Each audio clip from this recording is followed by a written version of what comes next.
তার ব্যাপারে আল্লাহর পক্ষ থেকে ঘোষণা আসবে, কাযাবা আবদি কাযাবা আবদি ফাফরিশুহু মিনান নার ওয়ালবিসুহু মিনান নার ওয়াফতাহু লাহু বাবান ইলান নার। আমার এই বান্দা মিথ্যা বলেছে, মিথ্যা বলেছে, তাকে জাহান্নাম থেকে আগুনের পোশাক এনে পরায় দাও, তার কবরের মধ্যে আগুনের বিছানা বিছায়া দাও, জাহান্নামের সাথে তার কবরের সাথে একটা দরজা খুলে দাও, কঠিন থেকে কঠিনতর আযাব তাকে দেওয়া হবে। কবরে সে এই পরিমাণ আযাবে থাকবে, কষ্টে থাকবে, ও মনে করবে এটাই মনে হয় জাহান্নাম। ওকে জানানো হবে, না না, এটা জাহান্নাম নয়, বরং এর চাইতে কল্পনাতীত যন্ত্রণাদায়ক শাস্তি আল্লাহ তোমার জন্য রাখছে, যেটা কিয়ামতের পরে দেওয়া হবে। ওই শাস্তির কথা শুনে সে চলমান শাস্তির কথাই ভুলে যাওয়ার উপক্রম হবে। সে আল্লাহর কাছে বারবার ফরিয়াদ করবে আর বলবে, আল্লাহ, কিয়ামত যেন কখনো কায়েম না হয়। তাহলে আমাদের হায়াতের 5টা অংশের প্রথম অংশ রূহের জগৎ, দ্বিতীয় অংশ মাতৃ গর্ভ, মায়ের পেট, তৃতীয় অংশ দুনিয়া। এই দুনিয়া হলো রূহ আর দেহর সমন্বয়ের জায়গা। এরপরে আলমে বরজখ, কবর জগৎ বা লোকচক্ষুর অন্তরালের জগৎ। আলমে বরজখে আমাদের সকলকে থাকতে হবে দীর্ঘকাল, তবে অনন্তকাল নয়। মুফাসসিরিনে কেরাম বলেন, কমপক্ষে সর্বশেষ ব্যক্তি যে দুনিয়া থেকে সর্বশেষ ইন্তেকাল করবে, তাকেও কমপক্ষে 40,000 বছর থাকতে হবে। কত হাজার বছর? তাহলে আলমে বরজখে আমাদের থাকতে হবে দীর্ঘকাল। প্রথমবার সিংগায় ফুৎকারের মাধ্যমে এ দুনিয়া থেকে মানব জাতির অধ্যায় শেষ হবে। আল্লাহ তাআলা বলেন, ওয়ানুফিখা ফিস-সূরি ফাসাহিকা মান ফিস-সামাওয়াতি ওয়া মান ফিল আরদ ইল্লা মান শাআল্লাহ সুম্মা নুফিখা ফীহি উখরা فإذا هم قيام ينظرون। আল্লাহ রাব্বুল আলামিন বলেন, প্রথমবার সিংগায় ফুৎকার দেওয়ার পর আসমান জমিনের মাঝে যত প্রাণী আছে, যত প্রাণ আছে, আল্লাহ তাআলা যা চান, যেগুলো চান সেগুলো ছাড়া সকল প্রাণী ওই আওয়াজে অজ্ঞান হয়ে যাবে। মুফাসসিরিনে কেরাম বলেন, প্রথমে অজ্ঞান হবে, এরপরে তাদের মৃত্যু ঘটবে। সর্বশেষ ব্যক্তিটাও দুনিয়া থেকে মারা যাবে। এরপরে পুনরায় আরেকটা সিংগায় ফুৎকার দেওয়া হবে, যেই ফুৎকারের মাধ্যমে মানুষগুলো আবার পুনরুজ্জীবিত হবে। এই 2 সিংগায় ফুৎকারের ব্যবধান হলো কমপক্ষে 40,000 বছর। তার মানে সর্বশেষ ব্যক্তিটাও আলমে বরজখে কমপক্ষে 40,000 বছর থাকবে। আল্লাহ তাআলা বলেন, সুম্মা নুফিখা ফীহি উখরা فإذا هم قيام ينظرون। صلى الله تعالى عليه وعلى آله وأصحابه وبارك وسلم تسليما كثيرا كثيرا. أما بعد فأعوذ بالله من الشيطان الرجيم. بسم الله الرحمن الرحيم.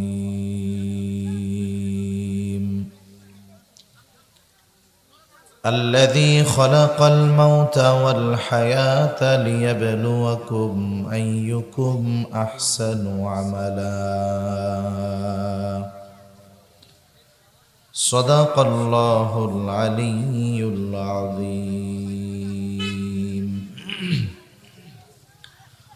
اللهم صل على محمد وعلى آل محمد كما صليت على إبراهيم وعلى آل إبراهيم إنك حميد مجيد. اللهم বারিক আলা মুহাম্মাদিন ওয়া আলা আলি মুহাম্মাদ কামা বারাকতা আলা ইব্রাহিম ওয়া আলা আলি ইব্রাহিম ইন্নাকা হামিদুম মাজিদ।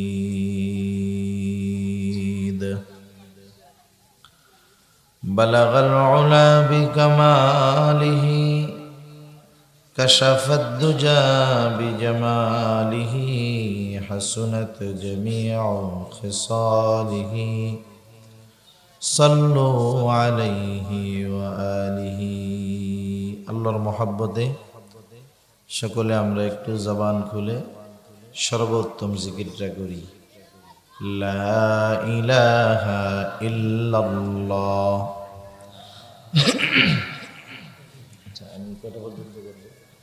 লা ইলাহা ইল্লাল্লাহ মুহাম্মাদুর রাসূলুল্লাহ সাল্লাল্লাহু আলাইহি ওয়াসাল্লাম।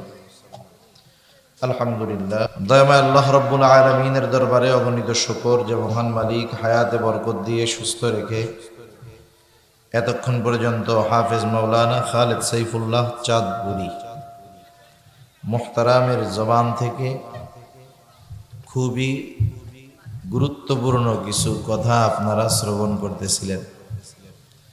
সেই ধারাবাহিকতায় আমিও আপনাদের খেদমতে কিছু কথা পেশ করবার লক্ষ্যে পবিত্র কোরআনুল কারীমের একটা আয়াত আপনাদের খেদমতে তিলাওয়াত করেছি। আল্লাহ তাআলার কাছে তৌফিক চাই, আল্লাহ তাআলা আমাকে কিছু কথা আপনাদের খেদমতে বলার সুযোগ করে দেন, যে কথাগুলো আমাদের সবার দুনিয়া এবং আখিরাতের জন্য কল্যাণকর হয়। সকলে বলি আমিন। সম্মানিত উপস্থিতি, আল্লাহ তাআলা এই দুনিয়াতে আমাদেরকে অগণিত নিয়ামত দান করেছেন। আল্লাহ প্রদত্ত নিয়ামতের হিসাব দুনিয়ার কারো কাছে নাই, কেউ করতে পারবে না। আল্লাহ তাআলা বলেন, ওয়া ইন তাউদ্দু নি'মাতাল্লাহি লা তুহসুহা, তোমরা যদি আল্লাহর নিয়ামত সমূহ গণনা করো হিসাব করতে পারবা না। অগণিত নিয়ামত, কিন্তু বিষয়টা এমন নয় নেয়ামতগুলো কম দামি, বরং আল্লাহ তাআলা দামি দামি নেয়ামত বিনা চাওয়ায় বিনা দরখাস্তে আল্লাহ তাআলা আমাদেরকে দিয়েছেন। এ দুনিয়াতে আল্লাহ প্রদত্ত যত নেয়ামত আছে, নেয়ামতগুলোর মধ্যে অন্যতম দামি এক নেয়ামত হলো হায়াত, সময়, টাইম। এই যে আমরা বেঁচে আছি, আমাদের হায়াত এখনো আছে, টাইম আছে, সময় আছে, বিধায় আমরা বেঁচে আছি। সময় যদি না থাকতো তাহলে আমরা দুনিয়াতেও থাকতে পারতাম না। হায়াত থাকতে হায়াতের কদর করা চাই, সময় থাকতে সময়ের মূল্যায়ন করা চাই। তা না হলে এক সময় এই মূল্যবান নেয়ামত আমাদের থাকবে না। যদি কদর না করি, ওই সময় এই নেয়ামতের মূল্য বুঝবো, কিন্তু করার কিছু থাকবে না। সেজন্য হায়াত নামক নেয়ামত যেহেতু আছে, এই নেয়ামত থাকতে আমাদের এই নেয়ামতের কদর করা দরকার। ঠিক কিনা বলেন? প্রতিটা দিন যায় মূলত আমাদের নির্ধারিত হায়াত থেকে মাইনাস হতে থাকে। অনেক মানুষ আছে তার জন্মদিন পালন করে, আছে না? জন্মদিন পালন করে, এটাতে শরীয়তের কোনো ভিত্তি নাই। সে জন্মদিন বলেন তো খুশি হয়ে পালন করে নাকি জন্মদিন কান্নাকাটি করে? কি করে বলেন তো?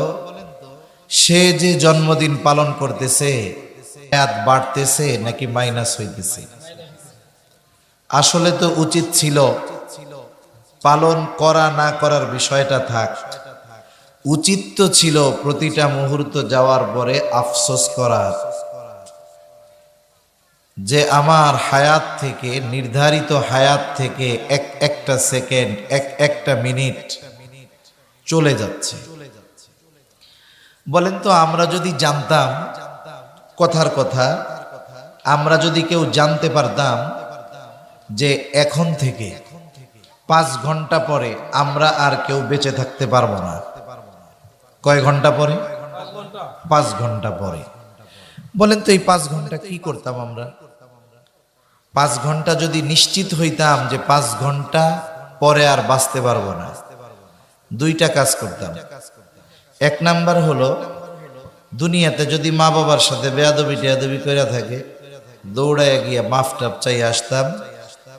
2 নাম্বার, ওই যে ঘর আল্লাহরটা রেডি আছে, অজু কইরা যে ঢুকতাম আর বাইর হইতাম না। ঠিক কিনা বলেন? 2 রাকাত নামাজ পড়তাম, ওটা আমার জীবনের শ্রেষ্ঠ নামাজ হইত। সারা জীবন কোরআন পড়ি নাই, কিন্তু কোরআনটারে সুমানিয়া বুকের মধ্যে দিয়ে বসে থাকতাম। চিন্তা করতাম মালাকুল মাউত জানি কোরআন বুকে থাকা অবস্থায় আসে।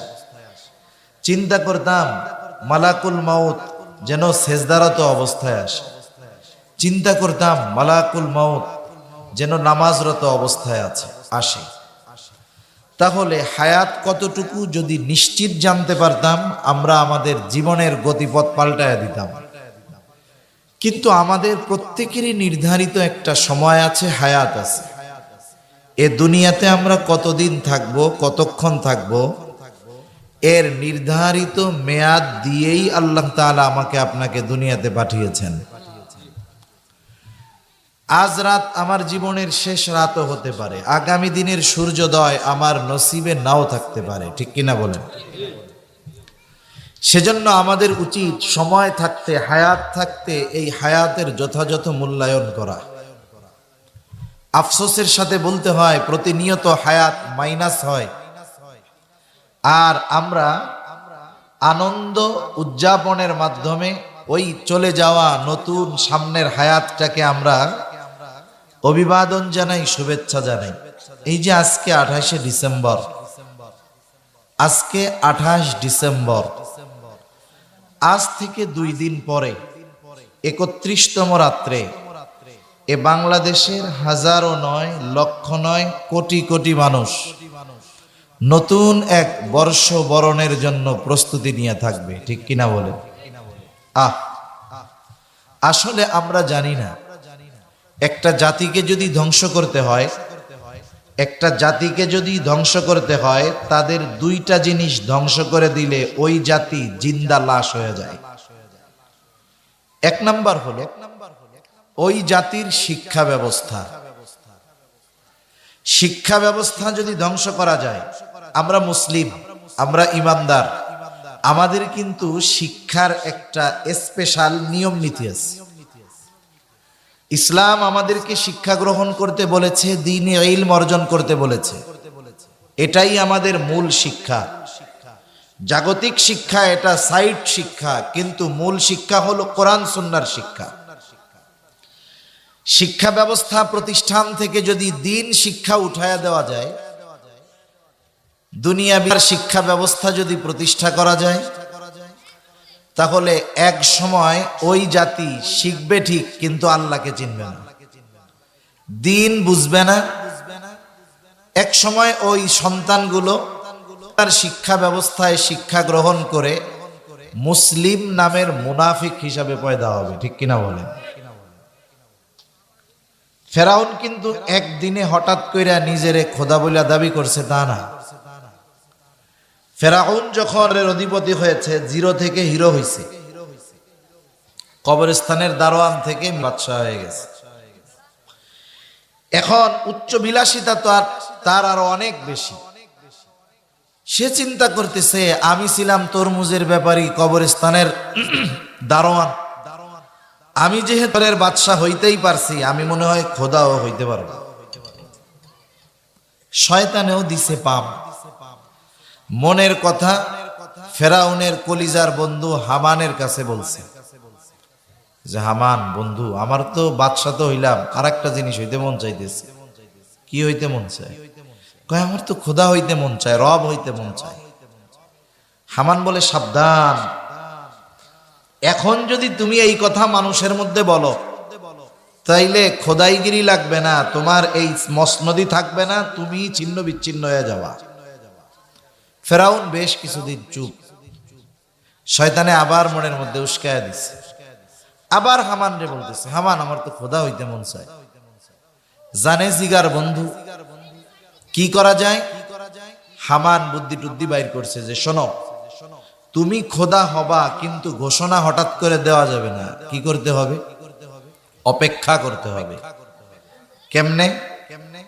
ওই সময় দিন শিক্ষার যত প্রতিষ্ঠান আছে সবগুলারে বন্ধ করে দিতে হবে। এরপর এক কথায় দিন শিক্ষার যত মাধ্যম আছে সবগুলোকে বাদ দিয়ে দিতে হবে। এরপরে কঠোর নজরদারিতে রাখতে হবে, কেউ জানি ব্যক্তিগতভাবে মানুষকে ডাইকা নিয়ে দিন শেখাইতে না পারে। তাহলে একটা প্রজন্ম দিন শিক্ষা থেকে বঞ্চিত হবে। যারা মুরব্বী আছে ওরা তো এক সময় দুনিয়া থেকে মইরা যাবে। এই প্রজন্ম অশিক্ষিত মূর্খ হবে। ওরা যখন বড় হবে ওরা তো রবরেই চিনবে না, কে খোদা কে মালিক চিনবে না। তো ওই পর্যন্ত অপেক্ষা করতে হবে। দীর্ঘকাল এই মিশন জারি রেখে শিক্ষা ব্যবস্থা, দিন শিক্ষা ব্যবস্থাকে ধ্বংস করে একটা সময় এলাকাব্যাপী সকল তদন্ত করার পরে বুঝতে পারলো এখন আর দিন শিক্ষার লোক তেমন নাই। এখন তুমি নিজেরে খোদা বইলা দাবি করো, দেখবা এই দিনহীন মূর্খ মানুষগুলোর বড় অংশ তোমারে খোদা বইলা বাইনা নিবে। তাহলে দিন শিক্ষা ব্যবস্থাকে ধ্বংস করে ফেরাউন নিজেকে খোদা দাবি করছে, কিন্তু তারে কেউ কিছু বলে নাই। তাহলে একটা জাতিকে ধ্বংস করতে হলে এক নাম্বার শিক্ষা ব্যবস্থাকে ধ্বংস করে দিতে হয়। এখন আমরা যদি আমাদের বর্তমান শিক্ষা ব্যবস্থার দিকে তাকাই, অনেক মুরব্বীরা আছেন এইখানে, প্রাইমারি স্কুলে পড়ছেন। আমরাও ছোটবেলায় প্রাইমারিতে যাই হোক পড়ছি, বাবার বয়সী লোক আছেন এইখানে। আপনারা প্রাইমারিতে যা পড়ছেন আমরা তার অর্ধেকও পাই নাই। প্রাইমারি স্কুলগুলোতেই নামাজ কালাম আদব আখলাক কোরআন শিক্ষা ভদ্রতা আদব লেহাজ সব স্কুলেই এক সময় শেখানো হতো, ঠিক কিনা বলেন? আমরা কত বাংলা বইতে ঘটনা পাইছি, সুন্দর সুন্দর ঘটনা, খলিফাদের ঘটনা পেয়েছি, খলিফাতুল মুসলিমিনদের ঘটনা পেয়েছি, নবীজির ঘটনা পেয়েছি। ওগুলো বাচ্চারা পড়ে উদ্বুদ্ধ হয়েছে, শিখেছে, কিন্তু এখন এগুলা নাই। এখন তো ব্যাঙের লাফ কেমনে হবে, কেমনে ল্যাপের তলে গিয়া ঘুমাইতে হয়, কেমনে বিছানা ঝাড়ু দিতে হয়, এইগুলা শিখায় স্কুলে। একটা মানুষের কিছু শিক্ষা হয় সৃষ্টিগতভাবে, কিছু জিনিস সৃষ্টিগতভাবেই শিখে, কিছু জিনিস পরিবার থেকে শিখে, কিছু জিনিস প্রতিষ্ঠান থেকে শিখে। যেটা সৃষ্টিগতভাবে আল্লাহ শিখিয়ে দেন সেটা শেখানোর জন্য কোনো টিচার লাগে না। যেটা পরিবার থেকে শিখতে হয় সেটা প্রতিষ্ঠানে শেখানো লাগে না। যেটা প্রতিষ্ঠান থেকে শিখতে হয় সেটা বাড়ি বসে বই কিনে শেখা যায় না। কথা বুঝতে পারেন? ছোট্ট একটা বাচ্চা, 1-2 মাসের বাচ্চা, ওর যখন খিদা লাগে ও কি করে বলেন তো? কান্না করে। খিদা লাগলে যে কান্না করতে হবে ওকে দুনিয়ার কোন টিচার শিখাইছে? কেউ শিখাইছে? ওর মা শিখাইছে? ওর পরিবার শিখাইছে? বলেন তো, খিদা লাগলে যে আওয়াজ কইরা কান্না করতে হবে কে শিখাইছে? আল্লাহ। এটা সৃষ্টিগতভাবে। এরকম আরো শিক্ষা আছে, আমি ওইদিকে যাব না, কারণ যা বলতে চাই তার থেকে তো আর একদিক চলে যাইতেছি। আর একটা হলো পরিবার থেকে শিখি। এই যে ঘরোয়া কিছু কাজ আছে এগুলা পরিবার থেকে শিখে মানুষ। ল্যাপ খেতা বিছানো, বিছান ঝাড়া শিখা, মেয়েদের কিছু শারীরিক সমস্যা, এগুলো প্রতিষ্ঠানে শেখানোর বিষয় না। এগুলো বয়সের সাথে সাথে পরিবারের সদস্যদের কাছ থেকে বিষয়গুলো শিখে যায়। কিছু বিষয় আছে এটা ইন্টারনাল বিষয়, এটা পরিবারের মা বোনদের কাছ থেকে শিখবে। ওই বিষয়টা যখন ওপেন প্লেসে শেখানো হবে, বলা হবে, হায়া নামক একটা সম্পদ আছে আমাদের, লজ্জা। লজ্জা বুঝেন তো? লজ্জাকে নবীজি বলেন আল হায়াউ শুবাতুম মিনাল ঈমান। লজ্জা ঈমানের একটা অন্যতম শাখা। যার লজ্জা নাই, নবীজি এক হাদিসের মধ্যে বলেন সে সব কিছু করতে পারে। এই যে বিষয়গুলো, ইন্টারনাল বিষয়গুলো যখন প্রকাশ্যে সবার সামনে শেখানো হবে, মেয়েলি একটা সমস্যা যখন পুরুষদের সামনেও আলোচনা করা হবে, এক সময় মেয়েদের সৃষ্টিগতভাবে যেই লজ্জাটা আছে সেটা ভেঙে যাবে। এমন কিছু বিষয় আছে যেগুলো এমনিই শিখে। আচ্ছা, বাচ্চা কাচ্চা কেমনে হবে? ওইটা তো লেখাপড়া করে শিখা লাগে না। যারা আগের সময় লেখাপড়া করে নাই, এগো মনে হয় বাচ্চা কাচ্চা আর হয় নাই। কথা বলেন না কেন? হইছে না? স্কুল থেকে শিখাই দিছে। এখন কি বলবো, এই বিষয়গুলো স্কুলে শিখাতে চায়। তাহলে মানুষ যেটা শিখবে, লজ্জা যদি চলে যায়, দেখা যাবে এই ধরনের অপরাধ, জেনা, ব্যভিচারের প্রবণতা বলেন তো বাড়বে না কমবে? তাহলে এই শিক্ষা ব্যবস্থা নীতি নৈতিকতা নয়। 10 বছর পরে এই শিক্ষায় যারা শিক্ষিত হবে, ঘরে ঘরে ধর্ষক পয়দা হবে। ধর্ষক, জেনা ব্যভিচার ওপেন হয়ে যাবে। আরেকটা আছে প্রাতিষ্ঠানিক শিক্ষা, যেটা ঘরে বসে শেখা যায় না। একজন যদি মনে করে যে ডাক্তারি পড়ার জন্য কি কি বই দরকার, সে সব বইগুলো বাংলা বাজার থেকে নিয়ে আসছে। বরং ডাক্তার হওয়ার জন্য MBBS হওয়া পর্যন্ত যা পড়ে তার চাইতে 3 গুণ বই আরো বাড়ি বসে বসে উনি পড়ছে। এখন বলেন তো, আপনাদের বড় বাজারে গিয়ে উনি যদি ফার্মেসি দেয়, আর আপনি যদি জানেন এই ডাক্তার বাড়ি বসে বসে ডাক্তার হইছে, আপনার জ্বর আসলেও ওনার কাছ থেকে নাপা বড়িও কিনতে যাবেন না। যাবেন? আপনি চিন্তা করবেন ও বাড়ি বসে কি ডাক্তার হইছে, দেখা গেল চাইলাম জ্বরের বড়ি, দিল অন্য বড়ি, খাইয়া মরে গেলাম, ওর কাছে যাওয়াই যাবে না। এজন্য কিছু শিক্ষা আছে যেগুলো প্রতিষ্ঠান থেকে নিতে হয়। যেই শিক্ষা যেই জায়গার, সেই শিক্ষাটা যদি সেই জায়গায় না হয়, উল্টাপাল্টা হয়, তাহলে এ শিক্ষার দ্বারা জাতি উপকৃত হয় না, বরং আরো ধ্বংস হয়। ঠিক কিনা বলুন? তাহলে একটা জাতিকে যদি ধ্বংস করতে হয়, 1 নম্বরে শিক্ষা ব্যবস্থাকে নষ্ট করে দিতে হয়। আমরা মুসলিম, ইমানদার, আমাদের শিক্ষা ব্যবস্থায় প্রায়োরিটি পাবে, অগ্রাধিকার পাবে ইসলাম, দিন শিক্ষা, দিনের বুনিয়াদী শিক্ষা। আফসোস, 92% মুসলমানের দেশের কথা বলি, কিন্তু আমাদের শিক্ষা ব্যবস্থায় আমাদের সন্তানেরা পড়ে দোয়ায় কুনুতটাও শিখতে পারে না। ঠিক কিনা বলেন? তাহলে বলেন, এই শিক্ষায় যারা শিক্ষিত হয়ে আগামীতে বড় হবে, দিন না শিখে, ওরা যখন রাষ্ট্র পরিচালনার দায়িত্বে যাবে, ওরা যখন দেশের নেতৃত্ব দিবে, ওরা কি করবে? অর্ধ উলঙ্গ নগ্নতার দেশ এই 92% মুসলমানের দেশকে বানায় ফেলবে। ঠিক কিনা বলেন? দ্বিতীয়, ওই জাতির সভ্যতা সংস্কৃতিকে পরিবর্তন করে ফেলতে হবে। মনে রাখবেন, আমরা হলাম মুসলিম, বাংলাদেশি, বাঙালি, আর আমাদের কিছু সুশীল সমাজ আছে। সুশীল সমাজ নাম শুনেন না? সুশীল মানে কি? সুশিক্ষিত শয়তান। সুশিক্ষিত শয়তান, এটা আমাদের এভরিভিশন আর কি, এটা আমাদের ব্যাখ্যা, তাদের ব্যাখ্যায় যা থাকে থাক। এই শয়তানগুলো আমাদের শিখায় যে আগে আমরা বাঙালি, এরপরে বাংলাদেশি, এরপরে মুসলিম। কিন্তু মনে রাখতে হবে, ওরা যা বলে বলুক, আগে আমি মুসলিম, এরপরে আমি বাংলাদেশি, এরপরে আমি বাঙালি। আমি যখন মুসলিম হব, আমার সভ্যতা, আমার সংস্কৃতি, আমার তাহজিব, আমার তামাদ্দুন, এগুলো ইসলামের সাথে সম্পৃক্ত থাকতে হবে। আমি বাংলাদেশের সব সংস্কৃতিকে গ্রহণ করব। কখন? যখন বাংলাদেশের সংস্কৃতি আমার ঈমানের সাথে সাংঘর্ষিক না হবে। আমি বাংলাদেশের সংস্কৃতি গ্রহণ করব, কোনো বাধা নাই, কিন্তু কখন? যখন বাংলাদেশের সভ্যতা, সংস্কৃতি ইসলামের সাথে সাংঘর্ষিক না হবে।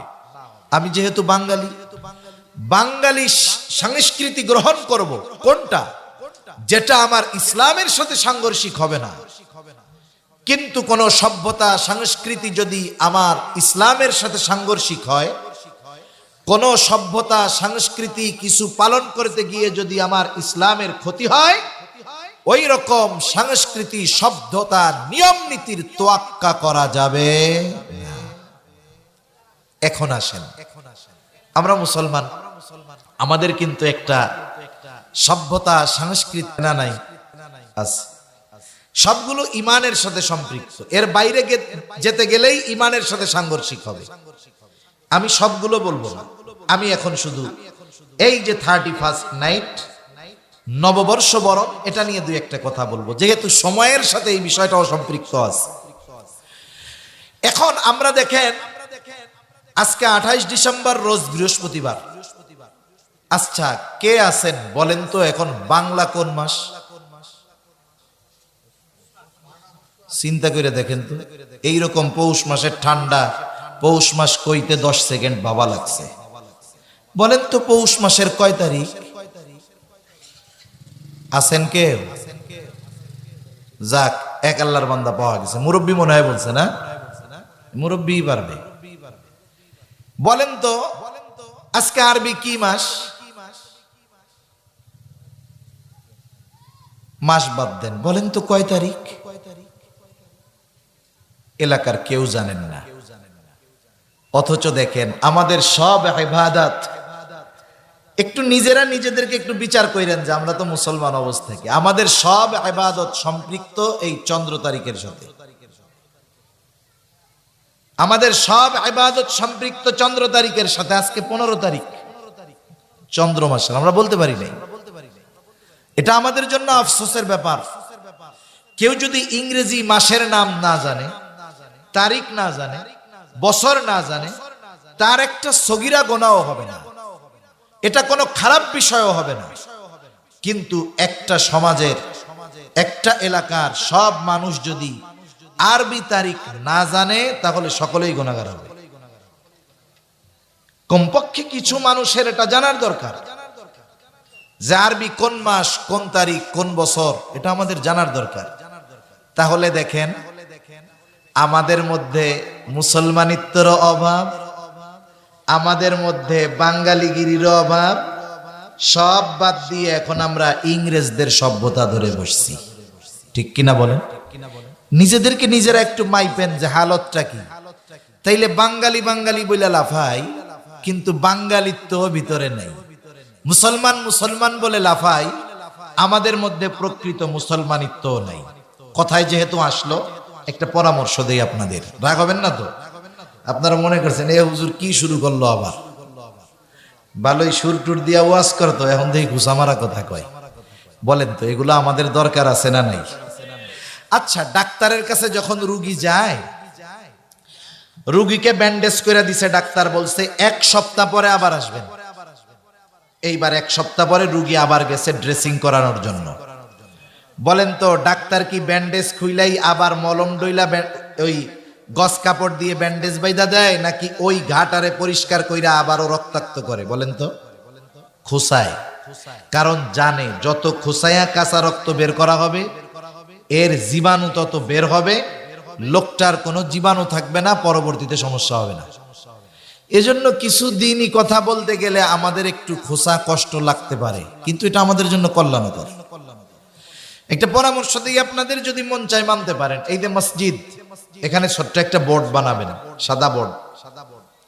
প্রত্যেক মাসের নাম উপরে লিখবেন, সন উপরে লিখবেন, কত হিজরি কোন মাস, বিশেষ করে আরবিটা, নিচে তারিখটা লেখা দিবেন। প্রতিদিন সকালবেলা নামাজ পরিবর্তন করতে হয়, যেরকম আজকে 1 তারিখ, সারাদিন থাকবে সন্ধ্যা পর্যন্ত, সন্ধ্যায় মুছে 2 তারিখ।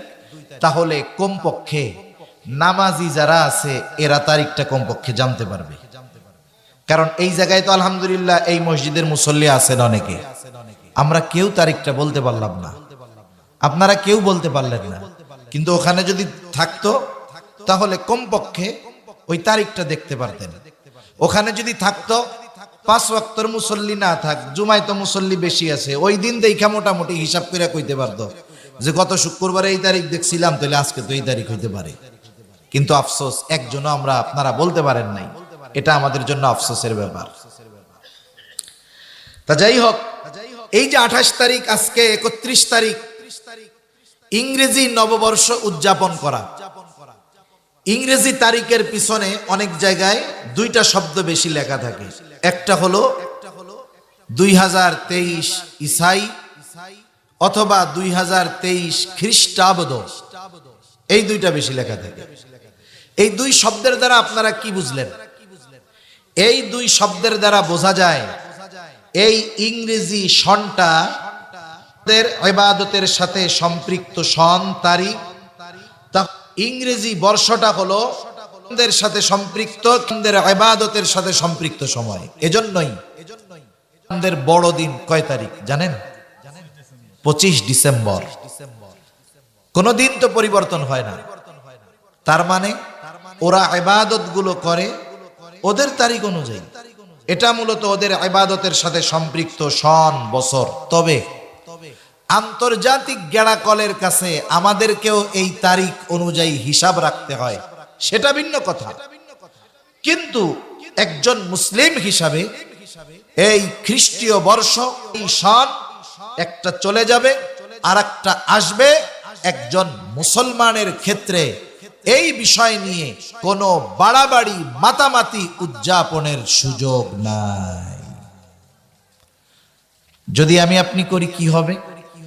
রাসূল আকরাম সাল্লাল্লাহু আলাইহি ওয়াসাল্লাম বলেন, মান তাশাব্বাহা বিকওমিন ফাহুয়া মিনহুম।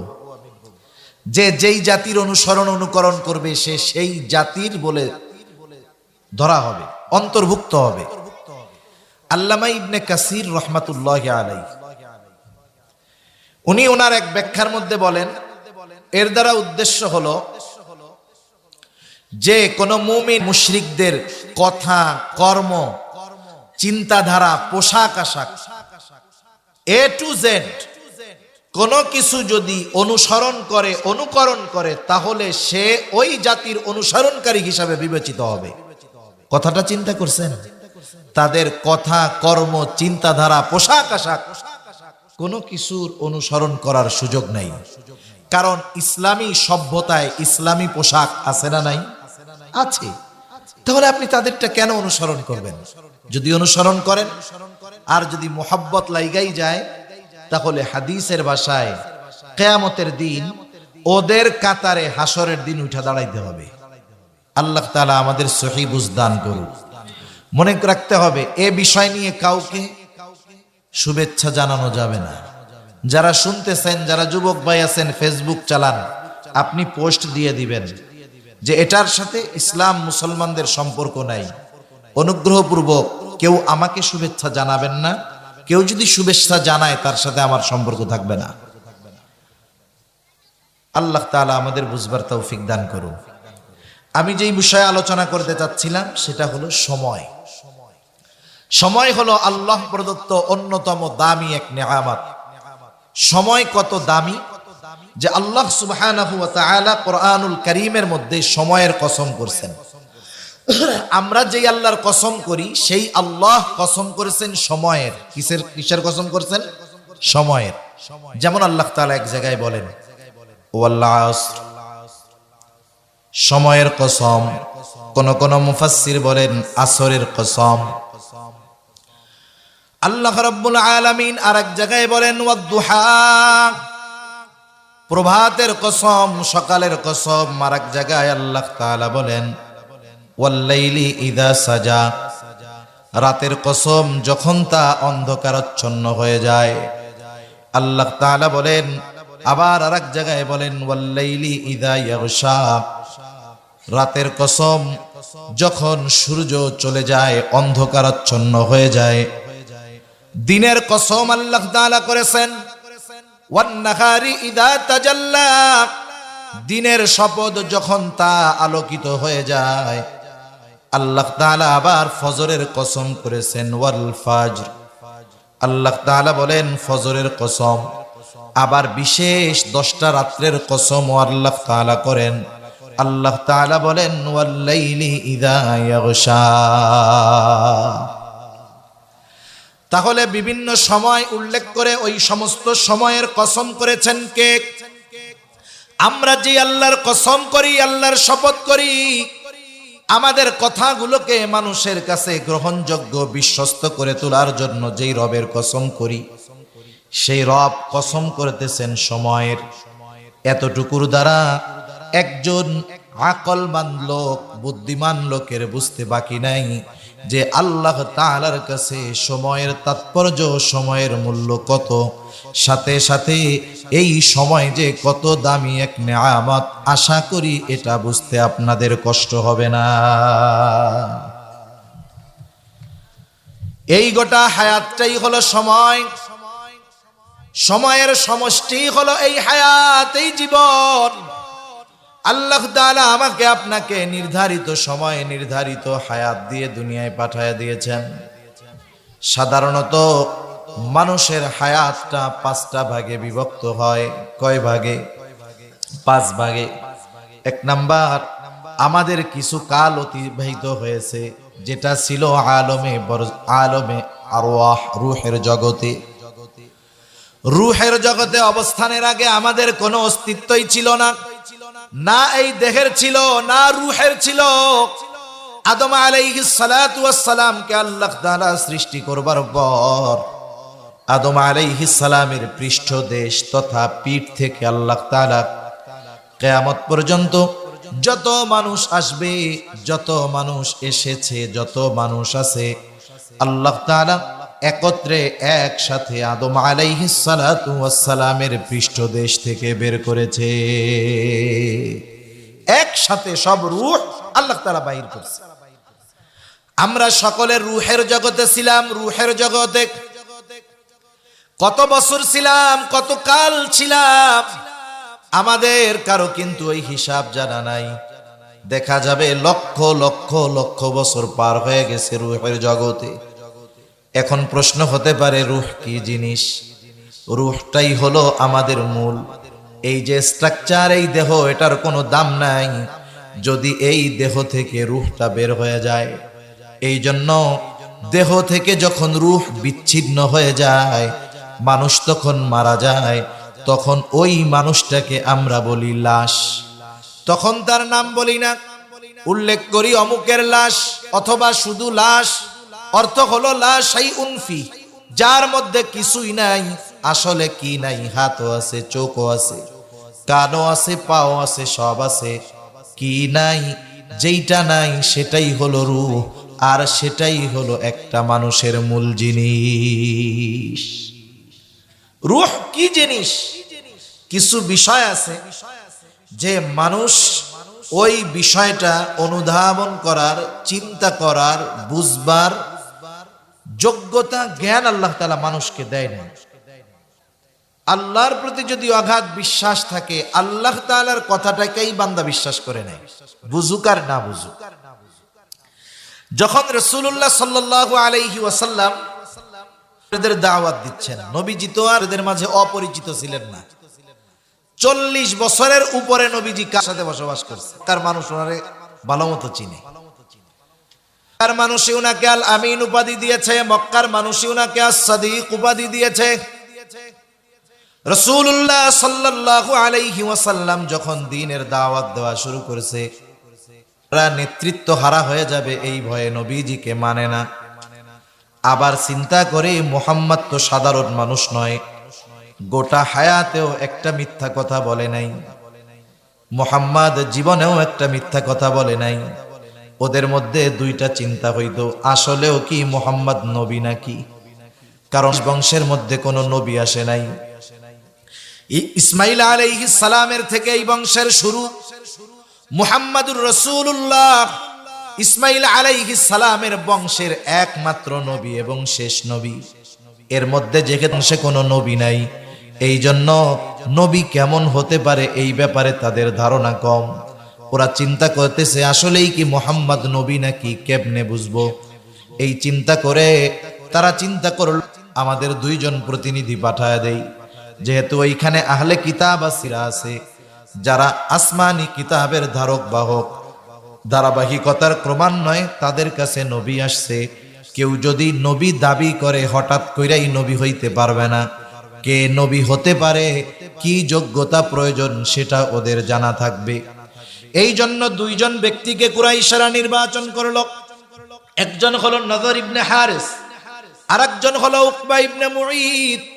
এই দুইজনকে বলল, তোমরা চলে যাও মদিনায়, গিয়া আলেমদের কাছে জিজ্ঞাসা করবা, মুহাম্মাদের ব্যাপারে গিয়ে বলবা। এই দুইজন গিয়ে আমার আপনার নবীর ব্যাপারে তাদের কাছে সবকিছু খুলে বলল। তাওরাতের আলেম, ওরাও দিনক্ষণ গুনতেছে যে আখেরি জামানার পয়গম্বরের আসার তো সময় হয়ে গেছে। যখন তারা গিয়ে এই কথাগুলো বলছে, ওরা বুঝতে পারছে ইনি নবী হবেন। তবে এরা কেমনে বুঝবে উনি নবী? এই জন্য তিনটা প্রশ্ন তারা শিখায় দিয়েছে। ওই আলেম বলছে, শোনো, যেই লোকটা নবী দাবি করে তাকে তিনটা প্রশ্ন করবা। এক নাম্বার, অতীতকালে একদল যুবক ঘর থেকে বাহির হয়ে গিয়েছিল দিন পালনের উদ্দেশ্যে, এদের ব্যাপারে জিজ্ঞাসা করবা। আসহাবে কাহাফের ব্যাপারে জিজ্ঞাসা করবা। দুই নাম্বার, বাদশাহ যুলকারনাইন, ওই বাদশার ব্যাপারে জিজ্ঞাসা করবা, যে গোটা পৃথিবী পরিভ্রমণ করেছে তার ব্যাপারে জিজ্ঞাসা করবা। তিন নাম্বার, তাকে রূহ সম্পর্কে জিজ্ঞাসা করবা, কারণ এই তিন প্রশ্নের জবাব কোনো নবী ছাড়া দিতে পারবে না। যদি এই তিন প্রশ্নের জবাব দিয়া দেয় তাইলে বুঝবা উনি নবী। এবার ওই দুইজন চলে আসছে, মক্কার মুশরিক সরদারদের কাছে বলছে, আমাদেরকে তো এইটা করতে বলছে। এইবার তারা গিয়ে আমার আপনার নবীর কাছেই তিন প্রশ্ন রাখলো। নবীজি তো নিজের থেকে কিছু বলেন না, এই প্রশ্নের জবাব নবী দিতে পারবেন না, কারণ নবী কখনো নেয় যায় নাই, ওরা খুব ভালো মতো জানে। নবীজি কারো কাছে পড়েন নাই, খুব ভালো মতো জানে। আর নবীজিও এই প্রশ্নগুলোর জবাব নিজে দিতে পারবেন না। বলেন তো, এই প্রশ্নগুলোর জবাব আল্লাহ তাআলাই নবীজিকে জানায়া দিবে। নবীজিকে যদি আল্লাহ তাআলা না জানায়, নবীর নিজের থেকে এই প্রশ্নগুলোর জবাব দেওয়ার সুযোগ আছে নাকি? নাই। নবীজি যখন এই প্রশ্নগুলা তাদের কাছ থেকে শুনছে, বলছে, আচ্ছা আগামীকাল আইসো, জবাব জানায় দিব। উনি চিন্তা করেছে জিব্রাইল তো ওহী নিয়ে আসবে, তখন জিজ্ঞাসা করব। কিন্তু নবীজি ইনশাআল্লাহ এই কথাটা বলেন নাই। প্রথম দিন পার হয়ে গেল, জিব্রাইল আমিনের আসার কোনো খবর নাই। 2 দিন 3 দিন, একাধারে 15 দিন পর্যন্ত ওহী আসে নাই। পরের দিন থেকেই লাফানো শুরু করে দিছে, দেখো মুহাম্মদ কেমন নবী, 3 প্রশ্নের জবাব দিতে পারলো না, নবী হইলে তো পারতই। এই 15টা দিন নবীর কত কষ্টে গেছে চিন্তা করেন। নবীজি নিশ্চুপ, কিছু বলতে পারেন না, পেরেশান। 15 দিন পর জিব্রাইল আলাইহিস সালাম জবাব নিয়ে হাজির। সাথে সাথে উম্মতের জন্য গুরুত্বপূর্ণ একটা শিক্ষাও নিয়ে আসলেন। আল্লাহ তাআলা জানায় দিলেন, ওয়ালা তাকুলান্না লিশাইইন ইন্নী ফাইলুম যালিকা গাদা ইল্লা আইয়াশা আল্লাহ। আল্লাহ রাব্বুল আলামিন বলেন, ওয়ালা তাকুলান্না ইন্নী ফাইলুন যালিকা গাদা, আপনি কখনোই এমনটা বলবেন না যে আমি ওই কাজটা আগামী কাল করব। বরং কি করবেন? বলবেন ইল্লা গাদা ইল্লা আইয়াশা আল্লাহ, বলবেন আল্লাহ যদি চায় আমি এইটা আগামী কাল করব। তার মানে ইনশাআল্লাহ শব্দটা ব্যবহার করার কথা স্বয়ং আল্লাহ রাব্বুল আলামিন নবীজিকে শিক্ষা দেওয়ার মাধ্যমে মূলত আমাদেরকে শিক্ষা দিয়েছে। তাহলে যখন ভবিষ্যতের কোনো বিষয় বলবো, করার এরাদা করব, তখন কি বলবো? ইনশাআল্লাহ। আর এখনকার ইনশাআল্লাহ আর অরিজিনাল ইনশাআল্লাহর মধ্যে তফাৎ আছে। এখন হলো মানুষ না করার, না যাওয়ার জন্য বলে ইনশাআল্লাহ। এজন্য কেউ যদি কাউরে বলে ভাই এই কাজটা কইরা দিয়েন, উনি যদি বলে ইনশাআল্লাহ, তাইলে ও মনে করে তাইলে আর হইছে। তারপরে কি বলে, ভাই ইনশাআল্লাহ কইেন না, আপনি সত্য সত্যই কইরা দিয়েন। তার মানে দেখেন, আমরা ইনশাআল্লাহ বললে মানুষ এখন আর বিশ্বাস করে না। কারণ ইনশাআল্লাহ রে আমরা ঢাল বানায় ফেলছি, না করার ঢাল, না বলার ঢাল। খবরদার, এই 2 নাম্বারই ইনশাআল্লাহ আমরা বলবো না। ইনশাআল্লাহ আল্লাহর উপরে ভরসা রেখে বলবো, নিজের চেষ্টা প্রচেষ্টা অব্যাহত রাখবো। এরপরে যদি ওইটা না হয় তাহলে বুঝবো যে আমি চেষ্টা করেছি কিন্তু আল্লাহ তাআলা এটা চান নাই। সাথে সাথে ওই 3 প্রশ্নের জবাবও চলে আসলো। 3 প্রশ্নের মধ্যে একটা প্রশ্ন হলো ওয়ায়াসআলুনাকা আনির রূহ, তারা আপনার কাছে জানতে চায়, আপনাকে জিজ্ঞাসা করে রূহ কি জিনিস। আল্লাহ তাআলা বলেন আপনি জবাব দিয়ে দেন কুলির রূহু মিন আমরি রব্বি, রূহ হলো এটা আমার রবের নির্দেশ। রবের একটা অর্ডার, রবের ফরমান, রবের নির্দেশ হলো রূহ। এটা দেখা যায় না, ধরা যায় না। এখন যেটা দেখা যায় না, ধরা যায় না, এটা আবার কেমনে হয়? আল্লাহ রাব্বুল আলামিন এর পরপরই সেই জন্য জানায় দেন, দুনিয়ার মানুষ তোমার আকল বড় কম, তোমার জ্ঞান বড় কম, তুমি সব জিনিস বুঝতে পারবা না, কিন্তু আল্লাহ বলছে বিশ্বাস কইরা নিবা, এটার নাম হলো ঈমান। ঠিক কিনা বলেন? এই জন্যই আল্লাহ তাআলা সাথে সাথেই বলেন কুলির রূহু মিন আমরি রব্বি ওয়া মা উতিতুম মিনাল ইলমি ইল্লা কলিলা। আল্লাহ তাআলা এই জন্য এর পরপরই বলেন আপনি বলে দেন রূহ হলো আমার রবের একটা নির্দেশ, আর তোমাদেরকে অতি সামান্য জ্ঞান দেওয়া হয়েছে। অতি সামান্য, অতি সামান্যটা কতটুকু একটা উদাহরণ দিলে বুঝতে সহজ হবে। পবিত্র কোরআনুল কারীমে হযরত মূসা আলাইহিস সালাম আর খিজির আলাইহিস সালামের একটা সফরের ঘটনা আছে সূরা কাহাফের মধ্যে। শিক্ষা সফর, শিক্ষা সফর এখনকার জামানায় স্কুল কলেজ থেকেও শিক্ষা সফরে যায়, যায় কি যায় না? আপনি আপনার মেয়েকে, বোনকে, কতজন তার মেয়েকে, ছেলেকে, বোনকে 3 দিনের জন্য শিক্ষা সফরে পাঠায় দেয়। কি শিক্ষা আসে আল্লাহ ভালো জানে। দুনিয়ার কয়েকটা সফর ছাড়া কোনো সফরের মধ্যে সুশিক্ষা নাই। ওই কয়টা সফর বাদে সব সফরগুলো হলো কুশিক্ষায় ভরা। এই সব সফরগুলো সব কুশিক্ষায় ভরা। হিজরতের সফর শিক্ষা সফর, হজের সফর শিক্ষা সফর, উমরার সফর শিক্ষা সফর, মূসা খিজির আলাইহিস সালামের সফর শিক্ষা সফর। ওনাদের 2 জনের সফর শুরু হয়েছে নৌকায় পরিভ্রমণের মাধ্যমে। সাগর পাড়ি দিবে 2 জন, নৌকার মধ্যে 2 জনে উঠছে। জনেরই একটা দৃশ্যর দিকে নজর গেল, চোখ গেল। দৃশ্যটা হলো ওনারা দেখতেছেন ওই সমুদ্রের মধ্যে একটা পাখি উড়ন্ত অবস্থায় তার ঠোঁট লাগায়া সমুদ্র থেকে পানি পান করতেছে। এই দৃশ্য মূসা আলাইহিস সালামও দেখছে, খিজির আলাইহিস সালামও দেখছে। এইবার খিজির আলাইহিস সালাম মূসা আলাইহিস সালামকে বলতেছে, ও ভাই মূসা, ওই যে দেখছেন দৃশ্যটা? বলে হ্যাঁ। তবে শুনেন, আল্লাহ তাআলার জ্ঞান যদি এই সমুদ্র পরিমাণ হয়, তার জ্ঞানের তুলনায় গোটা সৃষ্টি জগতের জ্ঞান হলো ওই যে পাখির ঠোঁটে যেই পানিটুকু লেগে আছে। আল্লাহ তাআলার জ্ঞান যদি গোটা সমুদ্র পরিমাণ হয়, গোটা সৃষ্টির জ্ঞান হলো পাখির ঠোঁটে লেগে থাকা ওই 1 ফোঁটা পানির চাইতেও অনেক কম। আল্লাহর জ্ঞান যদি, আল্লাহর ইলম যদি গোটা সমুদ্রের পরিমাণ হয়, তাহলে পাখির ঠোঁটে লেগে থাকা 1 ফোঁটা পানি আল্লাহর জ্ঞানের তুলনায় ওই 1 ফোঁটা পানি গোটা সৃষ্টি জগতের সকল সৃষ্টির জ্ঞানকে যদি এক জায়গা করা হয়, ওই 1 ফোঁটা জ্ঞানের চাইতেও, পানির চাইতেও কম হবে। সুবহানাল্লাহ। এজন্য আল্লাহ তাআলা অনেক কিছু অস্পষ্টভাবে বলে আমাদের ঈমানের পরীক্ষা নেন, যে আমরা বিষয়টাকে সহজে মেনে নেই নাকি বুঝি না বিধায় এটাকে মানতে চাই না, এটা আল্লাহ দেখতে চায়। অন্যদিকে চলে যাচ্ছে কথা, ওই রূহের জগতে আমরা ছিলাম কত বছরের কোনো হিসাব নাই।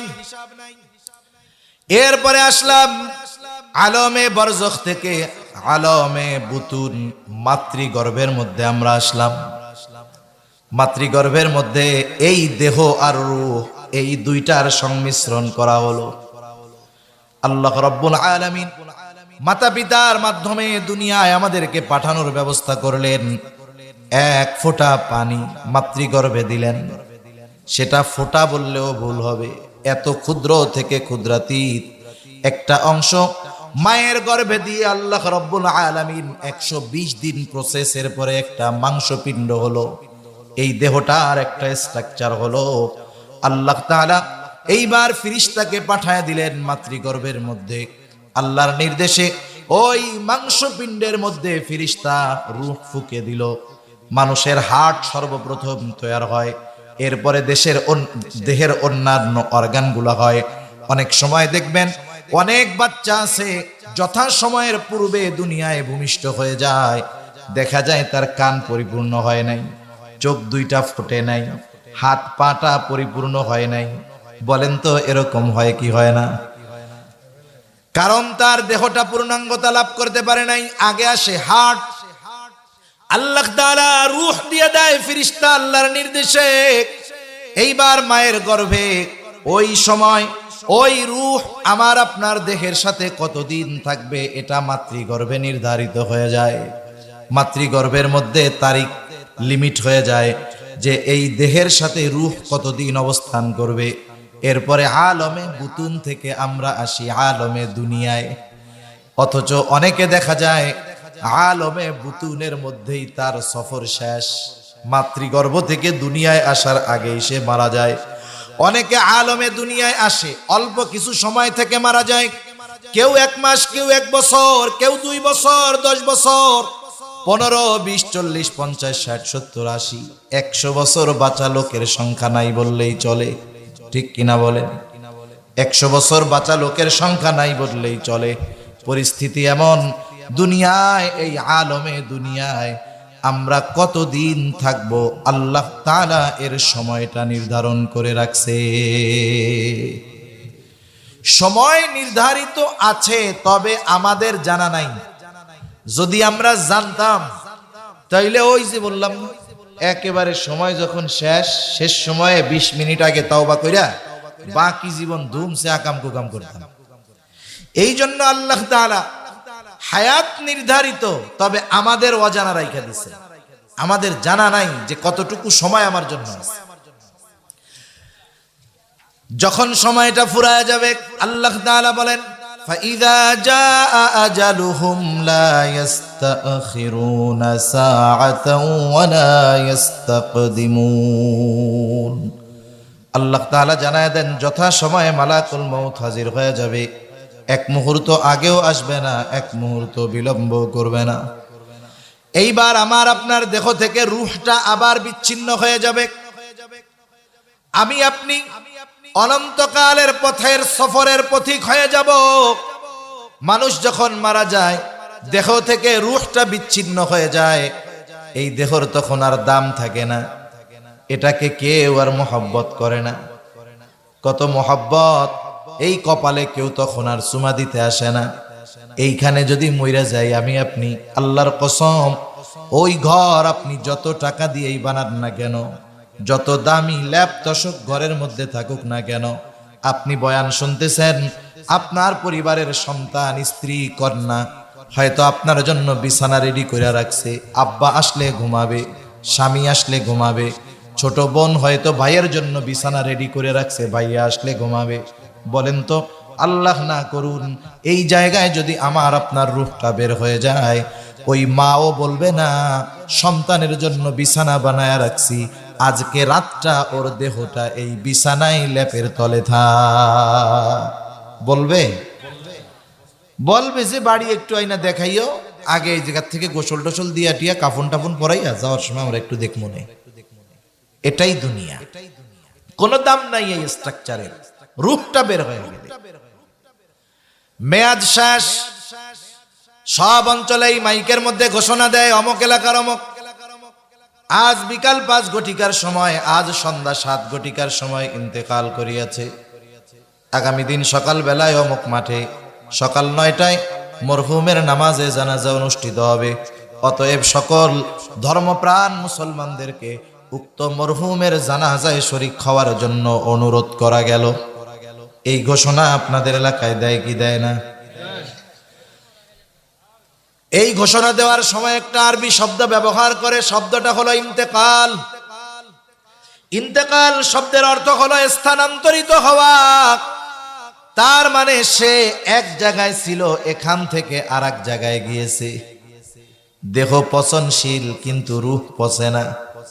দেহ ধ্বংস হয়ে যায় কিন্তু রূহ ধ্বংস হয় না, কারণ রূহটা হলো আল্লাহ তাআলার নির্দেশ, এটাকে কেউ মারতে পারবে না। মূলত মালাকুল মউত এই দেহ থেকে রূহটাকে বিচ্ছিন্ন করে ফেলে। মালাকুল মউত রূহ থেকে দেহটাকে আলাদা করে ফেলে। রূহ যেহেতু আসল, এতকাল রূহ আমার দেহের সাথে আলমে দুনিয়ায় ছিল, এইবার স্থানান্তরিত হয়ে চলে গেল কবর জগৎ। হাদিসের ভাষায় আলমে বরজখ। কবর জগৎ, আলমে বরজখ, এখানেও আমাদের থাকতে হবে দীর্ঘকাল, তবে অনন্তকাল নয়। আলমে বরজখ তাদের জন্যই সুন্দর যারা দুনিয়ার জগতে ভালো কাজ করেছে, নেক আমল করেছে, গুনাহ থেকে বেঁচে থেকেছে। আলমে বরজখ তাদের জন্য সুন্দর হয়ে যায়।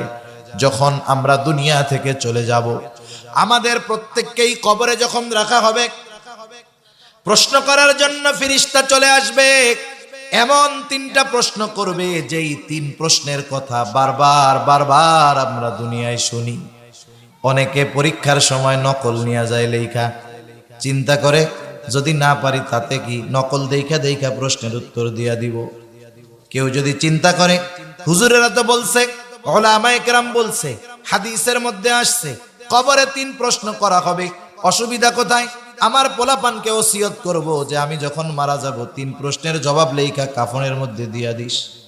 মুনকার নাকির আইসা জিজ্ঞাসা করলেই কমু যে ধরেন কি প্রশ্ন করবেন, জানি এই যে উত্তর। এই সুযোগ আছে? এই সুযোগ নাই। মনে রাখতে হবে একটা উসুল, শুনেন উসুল, একটা মূলনীতি। যেই প্রশ্ন আগে ফাঁস করে দেওয়া হয়, বুঝতে হবে ওই প্রশ্ন যেই হলে হবে ওখানে গিয়ে জবাব দেওয়া কঠিন। আর যেই প্রশ্ন আগে জানায়া দেওয়া হয় না, ওই প্রশ্ন হলে গিয়ে দেওয়া যাবে উত্তর, এটা তুলনামূলক সহজ। কিছু প্রশ্ন আছে যেটা পড়া মুখস্থের সাথে সম্পৃক্ত, কিন্তু কবরের 3 প্রশ্ন মুখস্থের সাথে সম্পৃক্ত নয়। কবরের 3 প্রশ্নের জবাব হলো প্র্যাকটিক্যাল আমলের সাথে সম্পৃক্ত।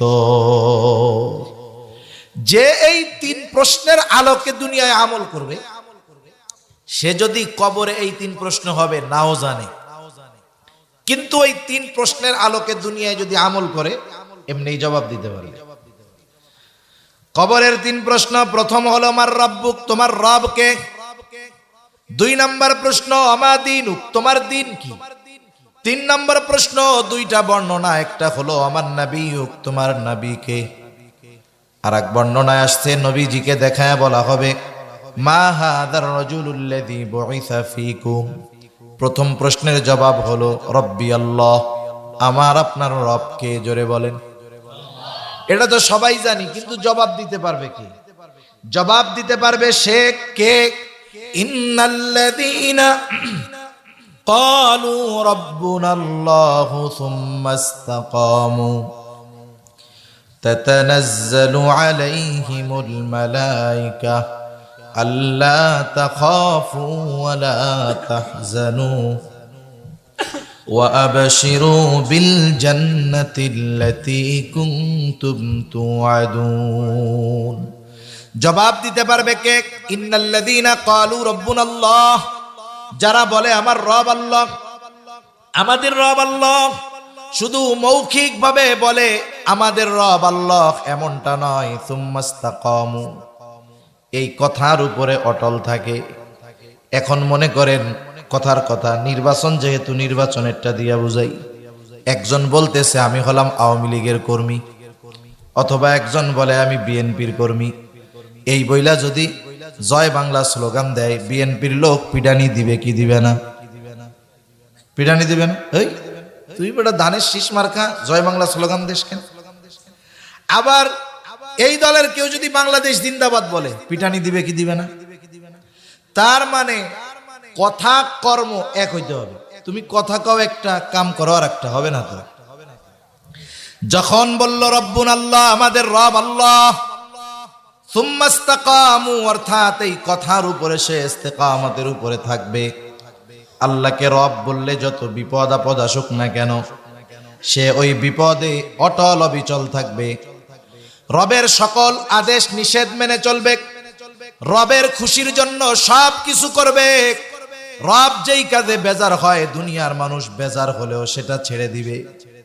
এই অবস্থার উপরে যারা দুনিয়ার জীবন পরিচালিত করবে, কবরে যখন প্রশ্ন করা হবে তোমার রবকে, সে তো সারা জীবন রবের গোলামি করছে, তার জবাব দিতে কোনো কষ্ট হবে না, সাথে সাথে বলবে আমার রব হলো আল্লাহ।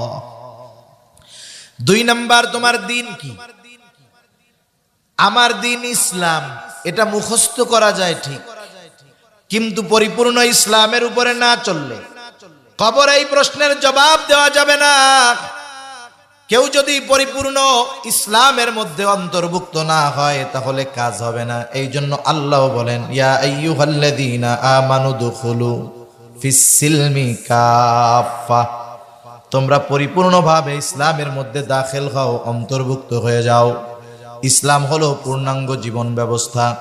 আল্লাহ তাআলা বলেন, আল ইয়াউমা আকমালতু লাকুম দীনাকুম। আরাফার দিন আল্লাহ তাআলা ওহী নাজিল করে জানায় দেন, আজকে আমি তোমাদের দিন তথা জীবন ব্যবস্থাকে পরিপূর্ণ করে দিলাম। ওয়ারাদিতু লাকুমুল ইসলামা দীনা, এবং ইসলামকে তোমাদের জন্য দিন হিসাবে মনোনীত করলাম। সেই জন্য ইসলাম হলো পূর্ণাঙ্গ এক জীবন ব্যবস্থা। ইসলামে রাজনীতি, অর্থনীতি, সমাজনীতি, পৌরনীতি, পরিবার নীতি সব আছে না নাই? কেমনে পরিবার চালাবো ইসলামে আছে, কেমনে প্রতিবেশীর সাথে আচরণ করব ইসলামে আছে, কেমনে ব্যবসা করব ইসলামে আছে, কেমনে মানুষের সাথে লেনদেন করব ইসলামে আছে, কেমনে রাজনীতি করবেন ইসলামে আছে, কেমনে রাষ্ট্র চালাবেন ইসলামে আছে, কেমনে সমাজ চালাবেন ইসলামে আছে, কেমনে নিজের জীবন চালাবো ইসলামে আছে, কি খাওয়া যাবে কি খাওয়া যাবে না ইসলামে আছে, কার সাথে কেমন আচরণ করতে হবে বলেন তো ইসলামে আছে না নাই? এমন একটা জিনিস দেখান যেটা কোরআন সুন্নাহর মধ্যে নাই। সারা দুনিয়া গুগল দিয়ে টুকাইয়াও পাওয়া যাবে না। ইসলাম পূর্ণাঙ্গ জীবন ব্যবস্থা। এই জন্য যেই ব্যক্তি পরিপূর্ণ ইসলাম অনুযায়ী চলবে, ও কবরে জবাব দিবে আমার দিন হলো ইসলাম। সারা জীবন ইসলামের বিরোধিতা করে, হ্যাঁ, ইসলামকে নিজের আত্মা বানাইয়া, হ্যাঁ, কবরে গিয়ে জবাব দিবা আমার দিন ইসলাম। তোমার এই কথা শুনে শয়তানে হাইসা বেড়ায়, ঠিক কিনা বলেন? চিন্তা করে বলে কি এটা কিভাবে সম্ভব?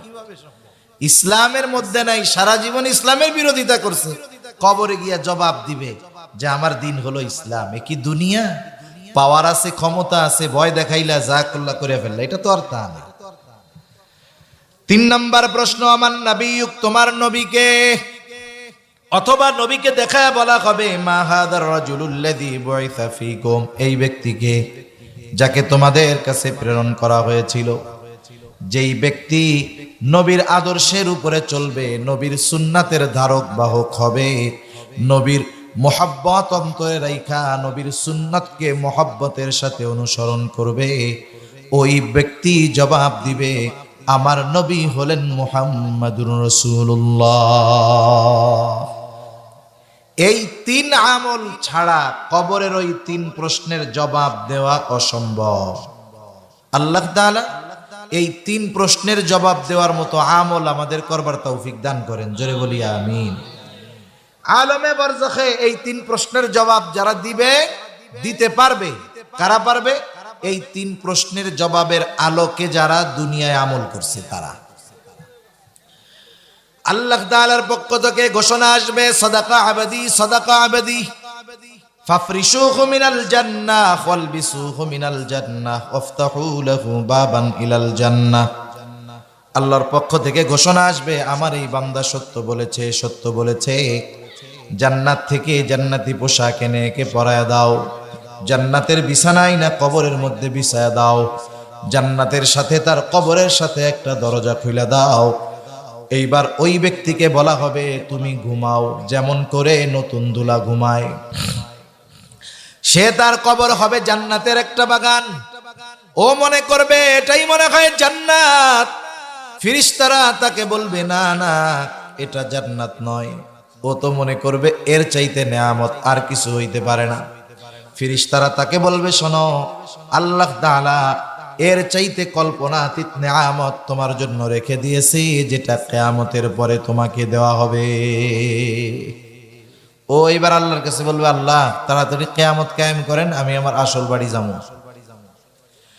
আর যে জবাব দিতে পারবে না, তার ব্যাপারে আল্লাহর পক্ষ থেকে ঘোষণা আসবে, কাযাবা আবদি, কাযাবা আবদি, ফাফরিশুহু মিনান নার ওয়ালবিসুহু মিনান নার ওয়াফতাহু লাহু বাবান ইলান নার। আমার এই বান্দা মিথ্যা বলেছে, মিথ্যা বলেছে। তাকে জাহান্নাম থেকে আগুনের পোশাক এনে পরায় দাও, তার কবরের মধ্যে আগুনের বিছানা বিছায়া দাও, জাহান্নামের সাথে তার কবরের সাথে একটা দরজা খুলে দাও। কঠিন থেকে কঠিনতর আযাব তাকে দেওয়া হবে। কবরে সে এই পরিমাণ আযাবে থাকবে, কষ্টে থাকবে, ও মনে করবে এটাই মনে হয় জাহান্নাম। ওকে জানানো হবে, না না, এটা জাহান্নাম নয়, বরং এর চাইতে কল্পনাতীত যন্ত্রণাদায়ক শাস্তি আল্লাহ তোমার জন্য রাখছে, যেটা কিয়ামতের পরে দেওয়া হবে। ওই শাস্তির কথা শুনে সে চলমান শাস্তির কথাই ভুলে যাওয়ার উপক্রম হবে। সে আল্লাহর কাছে বারবার ফরিয়াদ করবে আর বলবে, আল্লাহ কিয়ামত যেন কখনো কায়েম না হয়। তাহলে আমাদের হায়াতের পাঁচটা অংশের প্রথম অংশ রূহের জগৎ, দ্বিতীয় অংশ মাতৃ গর্ভ, মায়ের পেট, তৃতীয় অংশ দুনিয়া। এই দুনিয়া হলো রূহ আর দেহর সমন্বয়ের জায়গা। এরপরে আলমে বরজখ, কবর জগৎ বা লোক চক্ষুর অন্তরালের জগৎ। আলমে বরজখে আমাদের সকলকে থাকতে হবে দীর্ঘকাল, তবে অনন্তকাল নয়। মুফাসসিরিনে কেরাম বলেন, কমপক্ষে সর্বশেষ ব্যক্তি যে দুনিয়া থেকে সর্বশেষ ইন্তেকাল করবে, তাকেও কমপক্ষে 40,000 বছর থাকতে হবে। কত হাজার বছর? তাহলে আলমে বরজখে আমাদের থাকতে হবে দীর্ঘকাল। প্রথমবার সিংগায় ফুৎকারের মাধ্যমে এ দুনিয়া থেকে মানব জাতির অধ্যায় শেষ হবে।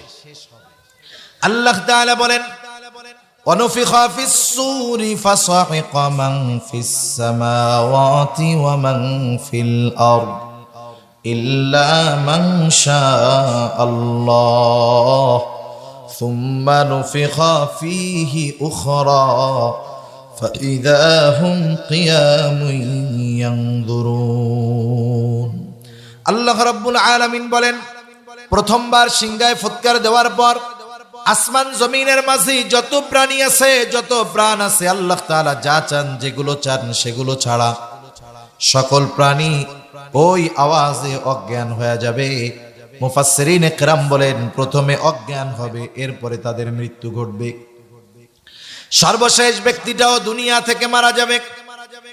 এরপরে পুনরায় আরেকটা সিংগায় ফুৎকার দেওয়া হবে, যেই ফুৎকারের মাধ্যমে মানুষগুলো আবার পুনরুজ্জীবিত হবে। এই দুই সিংগায় ফুৎকারের ব্যবধান হলো কমপক্ষে 40,000 বছর। তার মানে সর্বশেষ ব্যক্তিটাও আলমে বরজখে কমপক্ষে 40,000 বছর থাকবে। আল্লাহ তাআলা বলেন, সুম্মা নুফিখা ফীহি উখরা فإذا هم قيام ينظرون। অতঃপর যখন দ্বিতীয়বার সিংগায় ফুৎকার দেওয়া হবে, প্রত্যেকে তার অবস্থান স্থল থেকে উঠে দাঁড়িয়ে যাবে, জাগ্রত হয়ে যাবে। আলহামদুলিল্লাহ, হুজুর চলে আসছে, আলহামদুলিল্লাহ বলেন। তাকবীর দেন, নারায়ে তাকবীর। আল্লাহু আকবার। আশেপাশে যারা দাঁড়ায় আছেন বসে পড়েন সবাই, নারায়ে তাকবীর। মাশাআল্লাহ। আমি একেবারে অল্প সময়ের মধ্যে কথা শেষ করে দিচ্ছি। এখন দেখেন, এইবার সব মানুষ হাসরের ময়দানে পুনরুত্থিত হবে। আল্লাহ তাআলা মানুষকে একত্রিত করবেন কেন? আল্লাহ তাআলা কেন মৃত্যু দিলেন, কেন হায়াত দিলেন, কেন আমাদেরকে মৃত্যু দিয়ে পরকালে পাঠাইলেন? এর অনেকগুলো কারণ আছে।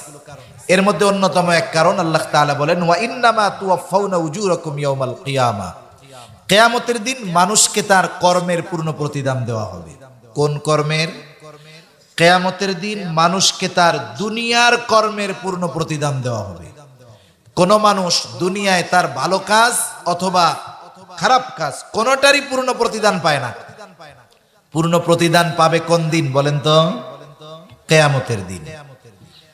এখন যে দুনিয়ায় ভালো কাজ করছে, কিয়ামতের দিন তার প্রতিদান ভালো তথা জান্নাত। আর দুনিয়ায় যে ভালো কাজ করে নাই তার প্রতিদান জাহান্নাম। সোজা কথা। এটা হলো আমাদের চূড়ান্ত পঞ্চম অবস্থান মানুষের, যে জান্নাত না হয় জাহান্নাম। একটা মানুষের এই 5টা স্টেপ থাকে। আর সর্বশেষ অনন্তকালের যেই স্টেপ, এটা নির্ভর করে দুনিয়ার কর্মের উপরে।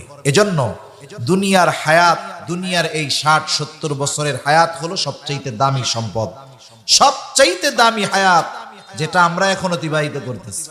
এই হায়াতের মূল্য বেঁচে থাকতে আমরা বুঝি না, কিন্তু এই হায়াতকে যারা গোনায় পাপে অপরাধ করে কাটাইছে, এরা মরার পরে হায়াতের এই সময়ের মূল্য বুঝবে, কিন্তু করার কিছু থাকবে না। সর্বশেষ একটা আয়াত বলে আমি শেষ করে দেই। যারা দুনিয়ায় এই সময়টা গোনা পাপাচারের মধ্যে কাটাইছে, এই মানুষগুলো মরার পরে আফসোস করে, কথা আমার না, কথা কার? আল্লাহ তাআলার। কিন্তু সে যে আফসোস করে কিছু বলে সেটা আমরা শুনতে পারি না, কিন্তু আল্লাহ তো শুনে। কি বলে সে? সেই কথাটাই বলি একটু। ফায়াকুলা রাব্বি লাউলা আখরতানি ইলা আজালিন করিব ফাআসাদদাকা ওয়া আকুম মিনাস সালিহিন। আফসোস করে বলে, ও আমার রব, লাউলা আখরতানি ইলা আজালিন করিব, ও আমার রব, আমাকে যদি পুনরায় আবার সামান্য সময়ের জন্য অবকাশ দেওয়া হইতো, আবার যদি একটু দুনিয়ায় পাঠাইতেন আল্লাহ, ধন সম্পদ থেকে সদকা করতাম, দ্বীনি কাজে ব্যয় করতাম। শুধু তাই না, এত বেশি নেক কর্ম করতাম যে সৎ কর্মশীলদের অন্তর্ভুক্ত হয়ে যাইতাম। বলেন তো, যতই আবেদন করুক আর যতই আফসোস করুক, পুনরায় তাকে একটা মুহূর্ত সুযোগও দেওয়া হবে নাকি? যেই সময়ের জন্য এত আফসোস করবে মানুষ, সেই সময় নামক সম্পদ আমাদের কাছে এখন আছে না নাই? আছে। সেজন্য সময়টা আমরা কাজে লাগাবো। আল্লাহ তাআলা এই সময় দিয়ে আমাদের পরীক্ষা নেন, এই সময়ের অবসান ঘটিয়ে মৃত্যু দিয়ে আমাদের পরীক্ষা নেন। দেখতে চান কার আমল কত সুন্দর।